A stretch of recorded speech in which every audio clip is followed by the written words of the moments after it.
ஒரு மாற்றத்திற்கான ஒரு எலெக்ஷன்। এবার তামিলনাড়ুর বিধানসভা নির্বাচনে সুপারহিট অভিষেক হয়েছে অভিনেতা থালাপতি বিজয়ের। এবারের নির্বাচনে তার বিজয়ের দল তামিলাগা ভেট্রি কাজাগাম এর উত্থান সবার নজর কেড়েছে। হাতে ১০৭টি আসন নিয়ে অভিনেতা থেকে রাজনীতিবিদ বনে যাওয়া বিজয় এবং তার দল তামিলাগা ভেট্রি কাজাগাম সরকার গঠন থেকে সামান্য দূরে আছেন।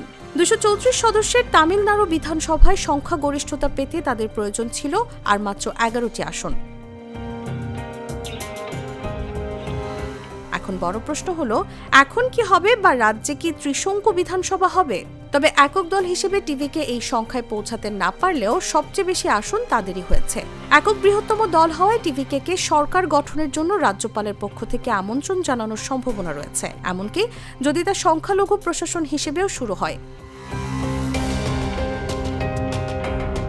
দলের অভ্যন্তরীণ ব্যক্তিরা বাইরের সমর্থন পাওয়ার ব্যাপারে আত্মবিশ্বাসী। তারা দ্রাবিড় মুন্নেত্রা কাজাগামের সঙ্গে বর্তমানে জোটবদ্ধ দলগুলোর সম্ভাব্য সমর্থনের দিকে ইঙ্গিত করছেন, যার মধ্যে রয়েছে কংগ্রেস, যারা 5টি আসন জিতেছে, ভারতের কমিউনিস্ট পার্টি এবং বিদুথালাই চিরুথাইগাল কাচ্চি, যারা প্রত্যেকে 2টি করে আসন পেয়েছে।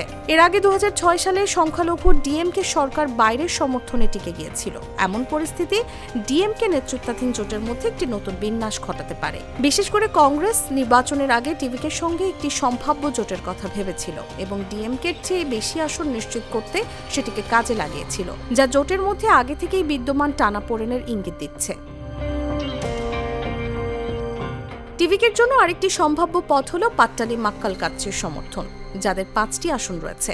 তবে অল ইন্ডিয়া আন্না দ্রাবিড় মুন্নেত্রা কাজাগামের সঙ্গে কোনো সরাসরি সম্পৃক্ততার সম্ভাবনা কম বলেই মনে হচ্ছে, কারণ দলটি ভারতীয় জনতা পার্টির সঙ্গে জোটবদ্ধ, যাকে বিজয় তার আদর্শগত প্রতিপক্ষ হিসেবে বর্ণনা করেছেন।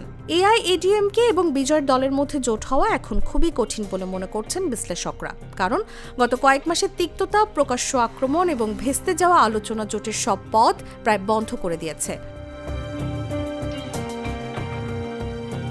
রাজনৈতিক পর্যবেক্ষকদের মতে 2025 সালের শেষের দিকে এআইএডিএমকে এবং টিভিকের মধ্যে অনানুষ্ঠানিক আলোচনার সূত্রপাত হয়েছিল, কিন্তু সেই আলোচনা মুখ থুবড়ে পড়ে বিজয়ের দলের কঠোর শর্তের কারণে। এখন সরকার গঠনের জন্য টিভিকে কাদের সঙ্গে জোটবদ্ধ হয় সেটি এখন দেখার অপেক্ষা।